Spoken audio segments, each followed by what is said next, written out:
বন্ধুরা, আমি ইউটিউব চ্যানেলে একদম নতুন। আমি একটা রান্নার ভিডিও নিয়ে চলে এসেছি খুব শর্টে। এটা হচ্ছে আমি ইঁচড় রান্না করছি। এর জন্য আমি কেটে নিয়েছি একটু পেঁয়াজ, একটা টমেটো, দুটো কাঁচা লঙ্কা, একটু আদা রসুনের পেস্ট, একটু হলুদের গুঁড়ো, একটু লবণ, আর দিয়েছি লঙ্কার গুঁড়ো।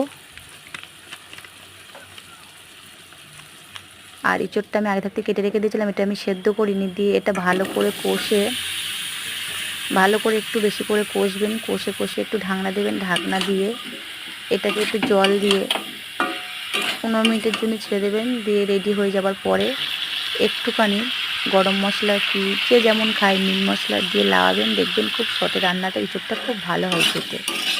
যদি ভালো লাগে তাহলে একটু লাইক, কমেন্ট, সাবস্ক্রাইব করুন।